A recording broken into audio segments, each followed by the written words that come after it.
I told you guys we are going to be starting work on King Arthur. And the whole idea of King Arthur is that he's believed to be a legend. There's lots of stories out there, saying, oh, I think he's a true person, I think he was a real person, or there's lots of stories saying, well, no, he's completely made up. There's also a lot of stories that are kind of a mixture of both. And we are going to be reading through some of the first original documents about him, as well as just some of his myths. But to understand King Arthur, and we are, as with the rest of our units, we are going to be talking, a lot about myths and things that, aren't real. And so, King Arthur, a lot to do with King Arthur has to do with magic. And to really start King Arthur's tale, we have to talk about Merlin. Merlin was a magician and King Arthur's advisor. And so we're going to talk about really how Merlin came to be. And this is going to be the first chapter for this week. So, the first chapter, The Two Dragons. Merlin, the most famous magician of legend, even in his youth seemed to be unlike the ordinary boy, and a good many people said that he was half fairy and were rather afraid of him. He never did wicked or cruel things, but he would often rock his sides with laughter for what seemed to be no reason at all. Sometimes he would disappear for a week or two, and it was whispered of him that he would catch and ride the wild stags, and that when he rode a great antlered beauty, all the pretty does and their young followed him, so that the forest glades seemed alive with flying herds of deer. The gossips said, too, that the fairy people were building a house for Merlin in the deep green places of the woods, a house with 70 windows and 60 doors, where as soon as he was old enough he would live quite alone. But when Merlin was stared at on account of these things, he only laughed to himself as usual, and unconcerned went about his business. Then one day a party of horsemen came riding along toward the palace in which Merlin had been born. They asked all whom they met where they could find a certain handsome youth, of whom many strange tales were told. The things they mentioned were exactly the stories that were told about Merlin, so of course everybody who answered the horsemen told them where Merlin could be found. And curiously enough, as the riders drew rein before the gate of the city, there stood the slender boy with his laughing mouth and eyes so clear and wild and free. One of the horsemen sprang down, seized Merlin, and flung him on his own saddle. Then he sprang up behind, set spurs to his seat, and galloped off in company with his friends. Merlin neither struggled nor cried out. He just laughed to himself as usual, for ever since he was a baby he had known that this would happen to him. On went the party of horsemen at full speed until they came to a country far from Merlin's home. Between the mountain passes they rode, and presently came out on a low plain where hundreds of workmen were toiling and toiling and toiling to build a great tower. They had brought great piles of stone together. But these were lying about, broken or piled in muddled heaps. Men on horseback rode to and fro, calling out directions or rebuking the workers for their carelessness. The poor workmen staggered about, placing the stones one on top of another. But however careful they were, or in whatever position they put them, the stones were no set up, but they, one and all, fell down again. Watching the work from a grassy mound stood a tall man in armor, with a crown on his head, and a cruel yet frightened face under the crown. Beyond him waited a standard bearer in royal purple, and over his crowned head hung the flag that had floated over many a prince of a long, long line of kings. The company of horsemen galloped up to the mound. Taking Merlin down from the horse, they led him bound up to the cruel-eyed monarch who stood there. "Is this the boy?" asked the king. "You have found the child who was described to me?" "Yes, sire," answered the rider who had first seized Merlin. "We have found him and brought him to you."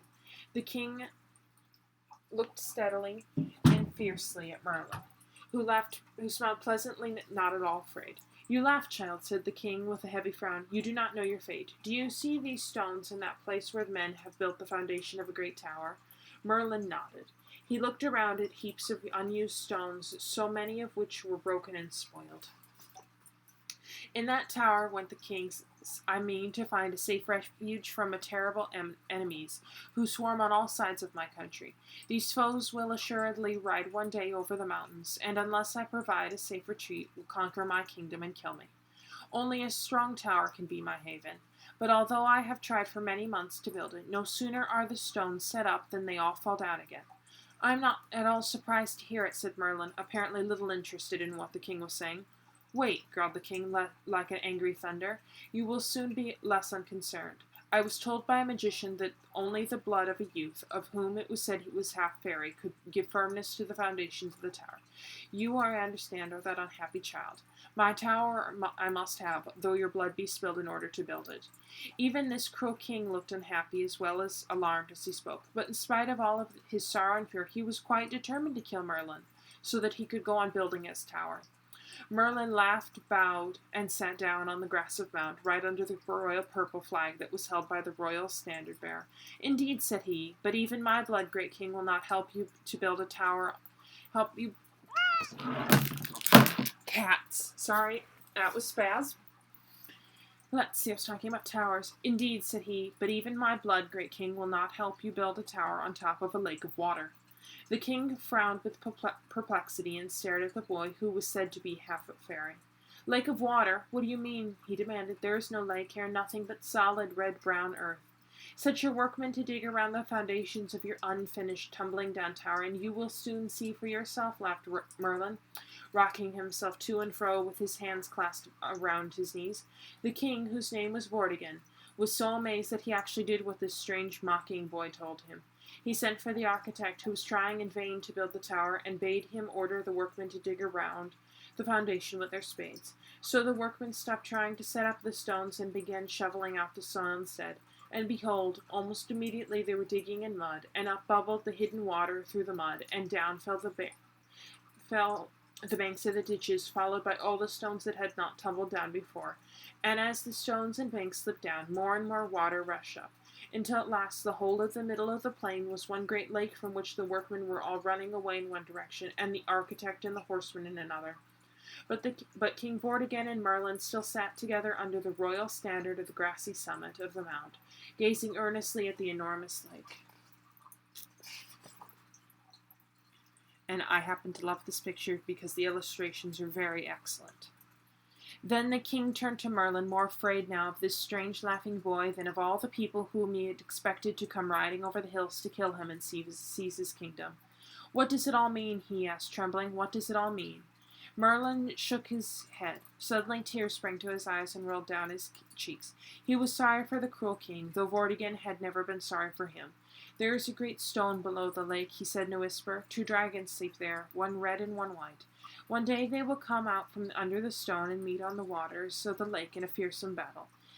In the white dragon is the soul of your strongest enemy. In the red dragon you may see a reflection of yourself." Then Merlin stepped down from the mound and went slowly away, and nobody tried to hold him, but Vortigern sat on the grass and stared for a week on end at the still green waters of the magical lake. And at last, while he stared, he saw the water shudder and break into great waves.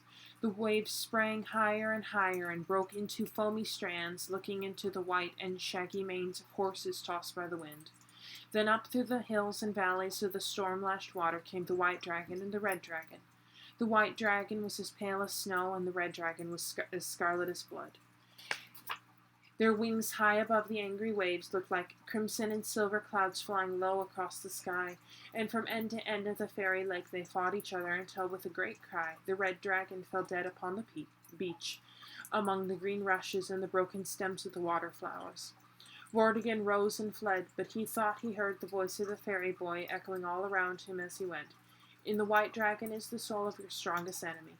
In the red dragon you may see the reflection of yourself." The king arrived at his palace quaking with fear, but lo! His courtiers came running to tell him that the lake had sunk back deep into the earth, and that now the workmen were building his tower as fast as they ever could. So Vortigern began his old cruel wicked ways once more. Then, as soon as the tower was finished, he shut himself up in it for safety, but at night very often. He woke up panting with terror, for in his dreams he had seen again the mighty battle between the white and the red dragons. And as he had feared, one day his strongest enemy came over the hills with a great army, for Vortigern's people, racked with their king's wickedness and cruelty, had sent out a pitiful cry for help. The king who rode over the hills was great and good, and he rescued the unhappy people, and then went to the big tower and bade Vortigern come out. There was no answer from inside, and so the soldiers set fire to the tower, and it blazed fiercely for days and days, until at last the walls were burned away. Nothing was left but a heap of ruins, lying on the very spot where the red dragon had fallen dead after the great fight with the white dragon on the lake. Vortigern had been shut up in the tower all this time, so that it happened that he was killed by the great king just as the red dragon had been killed by the white. But nobody could be very sorry, for he had been cruel to everyone and would have willingly slain Merlin to save his own wicked life. So the good king reigned over the kingdom in his place and was called Uther Pendragon. The reasons for this name and some of the other things that Uther did you will read about in another story. Alright, so what a lot of this... Merlin is extremely important for the story of Arthur. Without Merlin, we would not have Arthur. And quite a lot of the Arthur stories stem from stories that Merlin did. And let's just say that Merlin was not a real person. There are no such things as fairies. There may have been at some point maybe an advisor named Merlin, but there was no magic involved in the real story if Arthur was really a real person. Alright, we will continue this later.